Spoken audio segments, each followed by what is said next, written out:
Eastern Wisdom and Modern Life with Alan W. Watts. Produced by KQED San Francisco for the Educational Television and Radio Center.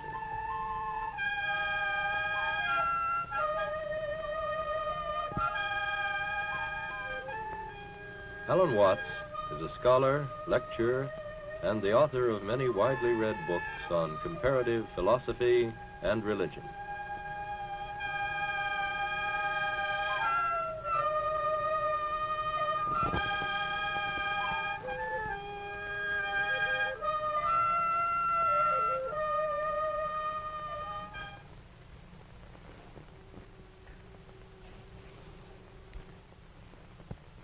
It was as a result of looking at paintings like this that I first became interested in Eastern philosophy.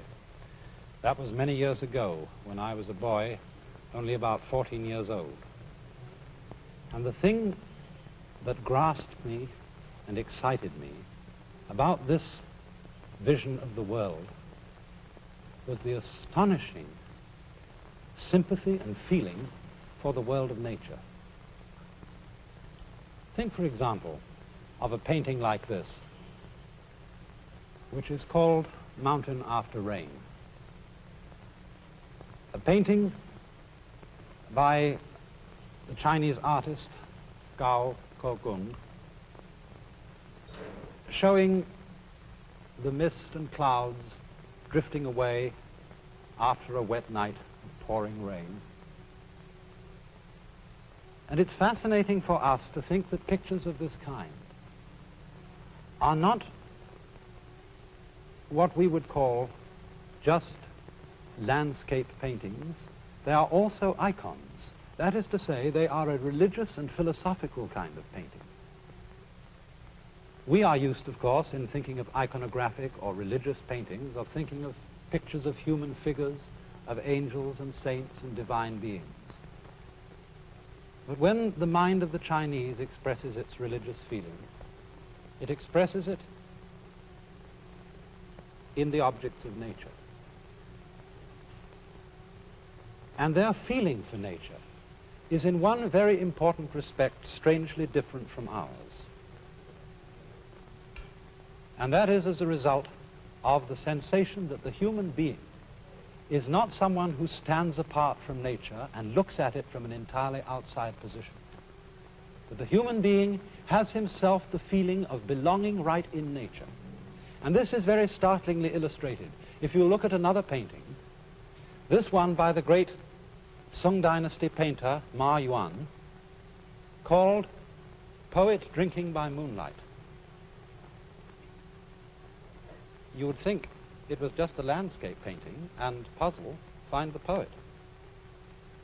But if you look very closely in the bottom part of the painting, you will see him right there, drinking a cup of wine, sitting at a table with his boy attendant beside him. I suppose that's the equivalent of what would be a graduate student for a professor of English literature in these days. But that tiny man lost in the landscape is representative and symbolic of the whole attitude of the Chinese mind and of Chinese philosophy to the harmony of man and nature. Man not dominating nature, but fitting into it and feeling perfectly at home. But you know, our attitude is very strangely different. And we constantly use a phrase which in the ears of Chinese people sounds very peculiar indeed.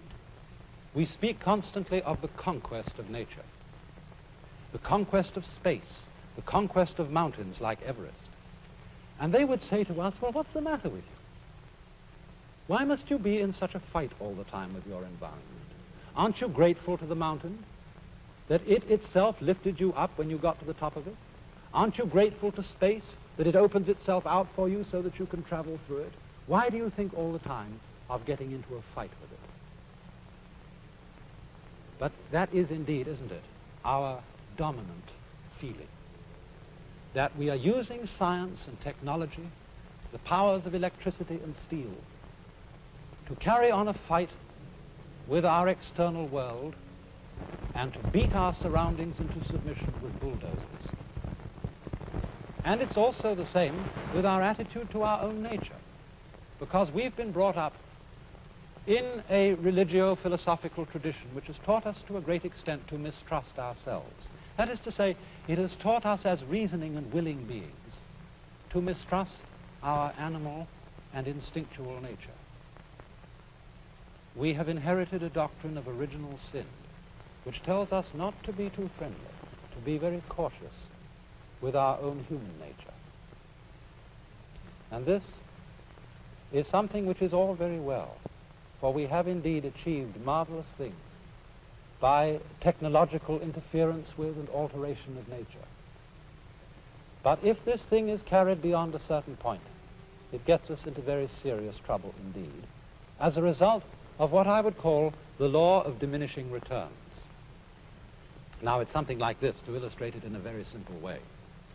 Supposing you start mistrusting your own senses. Supposing you're the sort of person who, when you go out for a walk in the morning, you were going down to the market and you wondered, did I turn off the gas stove? And you've only gone a few paces from your house and you think you must go back and take a look in the kitchen and see if you really did turn it off. So back you go and you open the back door and look in the kitchen. Yes, you did turn it off. So you close the back door and off you go again. And then a few paces out you think, I wonder if I really saw correctly. Did I look carefully enough? And if at that point you break down and go back again, the more careful you're going to be, you're never going to get out shopping. You're going to be tied in a bind. And although you may say, well, that's only the sort of thing a very stupid person indeed would do, as a matter of fact, this is what our culture is beginning to carry on in very big dimensions. For example, we are privileged in the United States to enjoy freedom in a way that many other peoples in the world don't have it. Yet at the same time, we are very anxious to be sure that our freedom won't be abused. And we keep saying when somebody does something that is an abuse of freedom, there ought to be a law against it. And so hundreds and thousands of laws are put into effect to prevent people from abusing their freedom. And so much legislation involves the most complicated processes of record keeping. As, for example, the records you have to send in every April to be sure you didn't cheat on your financial affairs. Records which become more and more and more complicated, so that nowadays sending in an ordinary individual income tax return is said to be as complicated as extracting the cube root of a complicated number. And the net result of our anxiety to write down just exactly and to the last hair, so that some shyster lawyer won't find a loophole, exactly and to the last hair what we may and may not do, the net result of this is it's becoming increasingly difficult to do anything at all. In other words, if you want to start a business enterprise, if you want to create, say, a non-profit society, you have to hire lawyers, you have to have whole staffs of secretaries to attend to the bookkeeping, the records, the returns that must be made to the government. And some of our great universities even have vice presidents in charge of relations with the government. The same thing comes out, for example, also in our animosity to nature in the sense of wanting to obliterate distance. We want to go faster and faster everywhere we go, and so annihilate the span of the earth between ourselves and the place we want to reach. But what is the ultimate result of this? Just think of it. If you're getting faster and faster from point to point and obliterating the distance between points, two things happen. In the first place, all points that are set next to each other by, say, jet propulsion tend to become the same point. In other words, the faster you can get from Los Angeles to Hawaii, the more Hawaii becomes exactly like Los Angeles. And therefore tourists keep asking, well, has it been spoiled yet? And by that they mean, is it just exactly like home? And furthermore, if we begin to think about our goals in life as destinations, as points to which we must get, it begins to cut out all that makes the point worth having. It's like saying, well, instead of giving you a full banana to eat, I will give you the two precise ends of the banana. and that would not be in any sense a satisfactory meal. But that is what happens as we tend to fight our environment and to want to get rid of the wonderful limitation of space and distance. And you know, if we carry this kind of thing to its ultimate extreme, we get into a most extraordinary tangle, which I think I could very well illustrate in this way. Let's go and have a look over here at a sentence which has been written on the board. That is a sentence which is behaving like we are behaving in our mistrust of nature. That is a sentence which fundamentally does not trust itself. And it says of itself, this statement is false. Now, what do you see funny about that? This sentence behaves in an extremely peculiar way. Because if it is true, then it is not true. And if it's not true, then that's what it says, that it isn't true, so it's true. So that if this statement is true, it is false, and if it is false, it is true, and so on and so on. In other words, the meaning of the sentence is oscillating. It's shaking from true to false, like an electric bell vibrating. And in other words, you might say that this particular sentence is suffering from anxiety. For anxiety is the condition that comes upon us when we fundamentally mistrust ourselves, when we mistrust our own nature, and are trying to keep such a tight grip on it that we start to tremble, as one's hand starts to tremble if you become extremely anxious to hold it still. Now, Chinese thinking, of which there are really two main currents, the Taoist current and the Confucian. Taoist, that's spelled T-A-O-I-S-T, and Confucian. And both of these main currents of Chinese thought agree on one fundamental principle, and that is that the natural world in which we live and human nature itself must basically be trusted. They would say of a person who can't trust his own nature, well, if you can't trust your own nature, how can you trust your very mistrusting of it? How do you know that that's not wrong too? And so if you don't trust your own nature, you are as fundamentally balled up as anyone can get.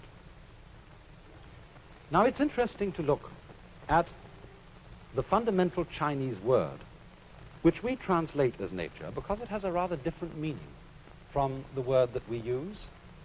In Chinese, nature is written like this. You know that Chinese characters are fundamentally pictures.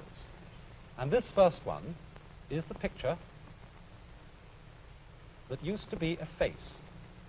And so it means oneself, or of itself. And the second character, I don't know what this was originally, it's become now a very abstract figure.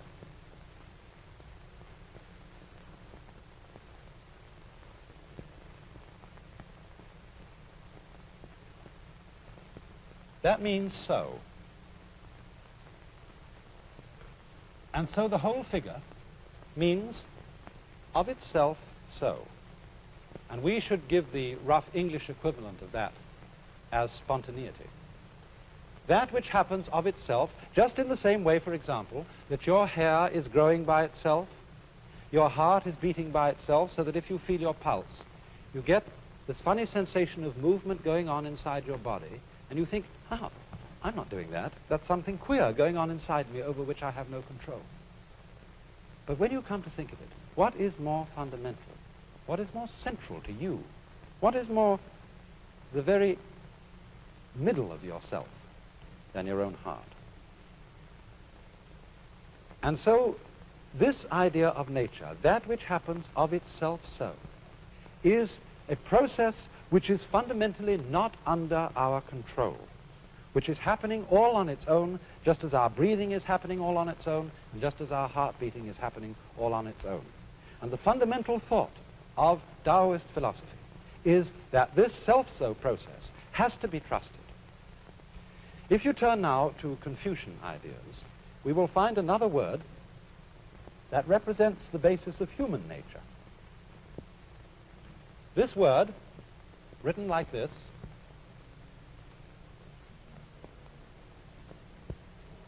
has a funny pronunciation. Although when we Romanize this word in English, we spell it J-E-N, it's pronounced Run.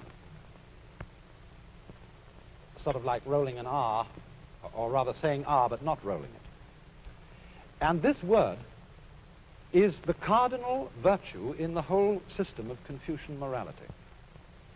It's usually translated human-heartedness or humanness. But when Confucius was asked to give a precise definition of it, he refused.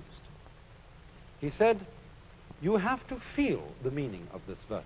You must never put it into words. And the wisdom of his attitude about not defining Yan is simply this,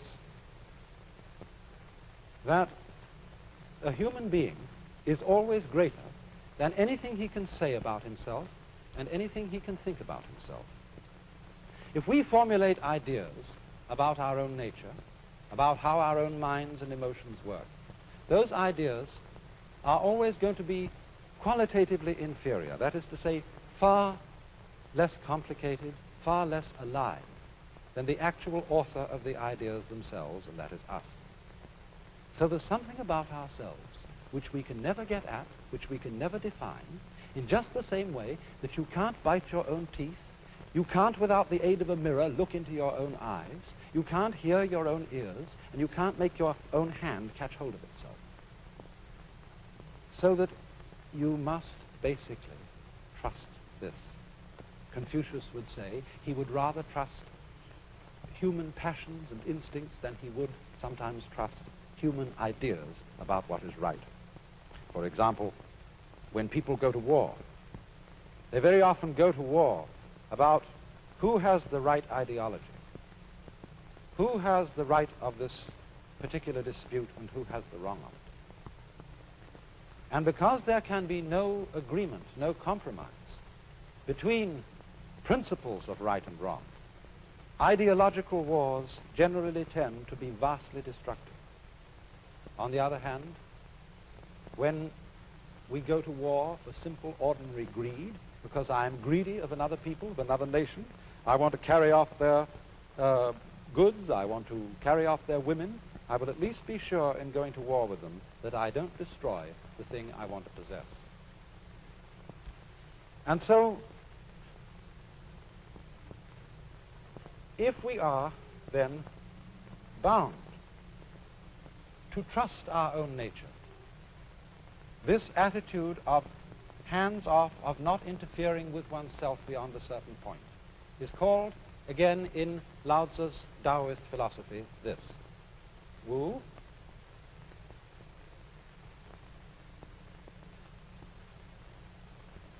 Wei.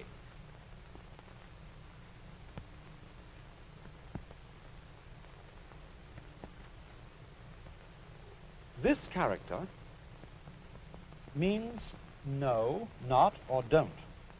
And it's said to have been originally based on a picture of bunches of grass tied together like this, indicating that a certain area is taboo. You mustn't step on this area. The ground is sacred. So don't, keep off, is its meaning. And it's possible that this was originally a drawing of a hand over a bird.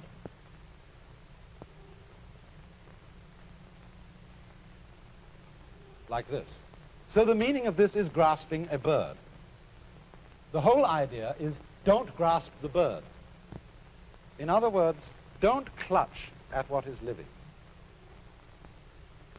If, for instance, you, like sometimes little children, pick up a kitten, and they're so eager to hold the kitten that they squeeze it tightly, and the kitty says, meow, meow, and scratches the child all over the place.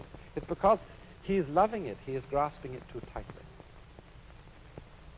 And so in the same way, we have to allow all living things to let go and manage themselves. Look, supposing if in drawing I wanted to be absolutely certain that my hand didn't go away from a line, and oh, I began to get anxious. Is it going to go straight? And so let's bring in this hand to hold on to it. Oh, let's send this on straight. But now how can I be sure my left hand's going to stay still? Maybe the right one will have to catch hold of it. Oh, and then we're in a total mess.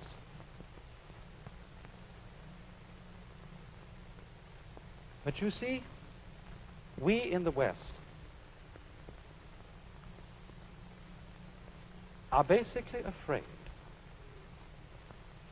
that if we trust our own nature, everything will turn into chaos. We're afraid, as it were, not to keep holding a club over our heads, to keep watching on our instincts and our passions and our so-called uncivilized animal natures, fearing that they will go awry. But you know, when you let go of that grip on yourself, sometimes astounding things happen. You get out of your own light. You're functioning altogether in one piece. I mean, after all, a person who is basically divided against himself, who is in inner conflict and is trying to go in two directions at once, he can't go anywhere. He just has to sit and dither. Whereas if I'm going all in one direction, then at least I'm going. And even if I'm going in the wrong way, I can change the direction. But if I'm trying to go in two ways at once, I don't get anywhere at all. Now, artists in the Far East have made a great deal of what they call the controlled accident. Marvelous things which happen as surprises when an artist does not try to dominate his medium, but let his medium itself do some of the work. Take, for example, this cigarette jar that I have here.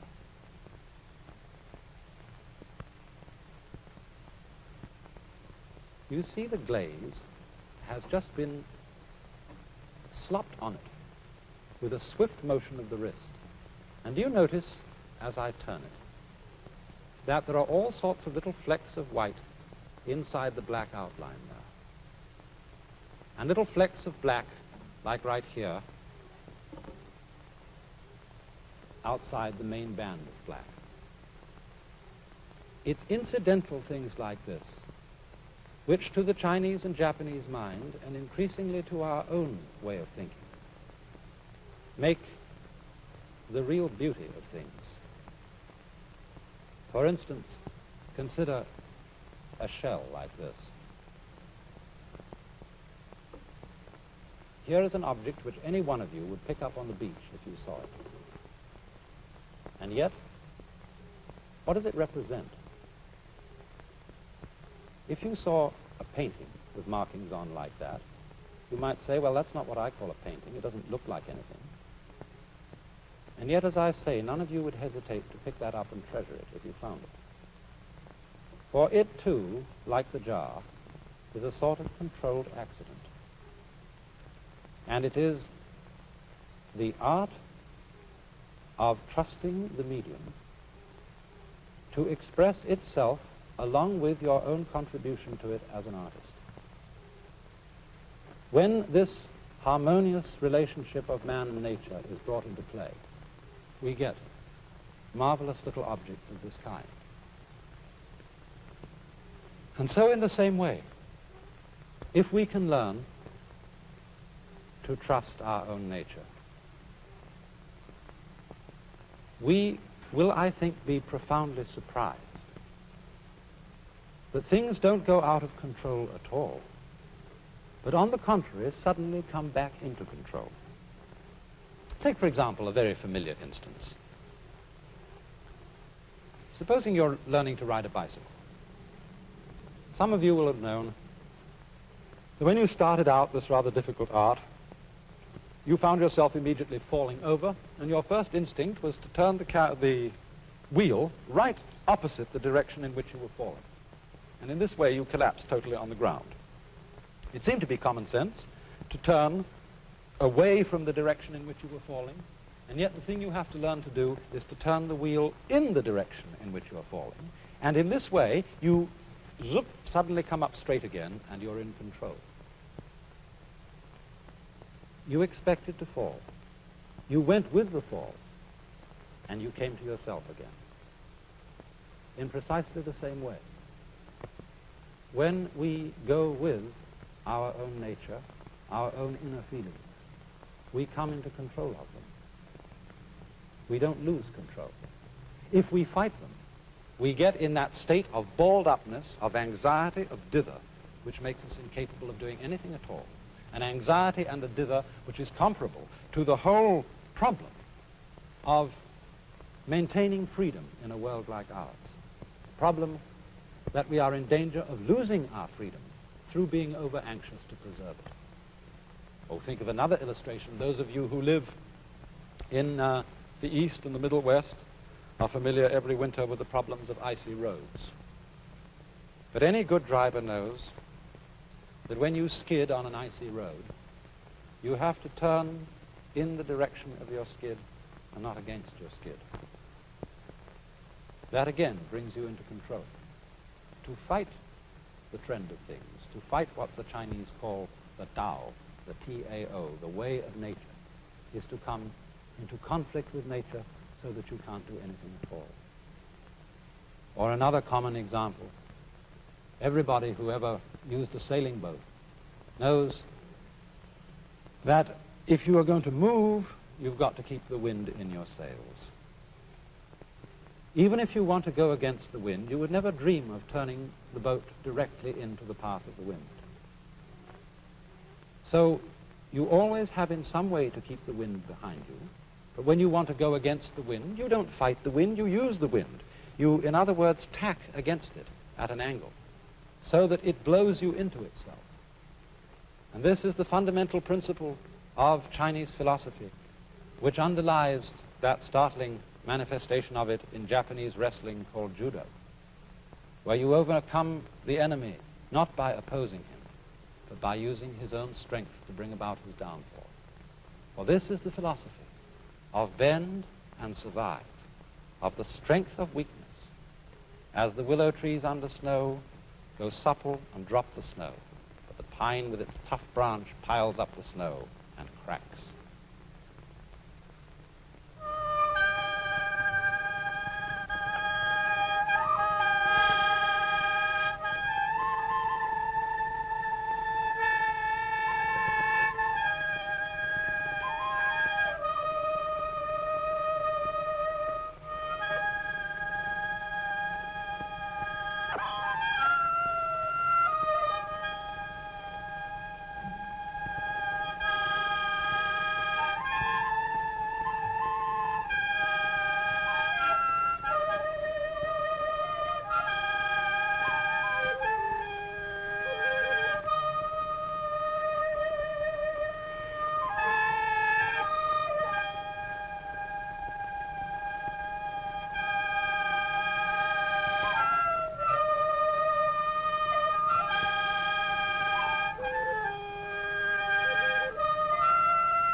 This is National Educational Television.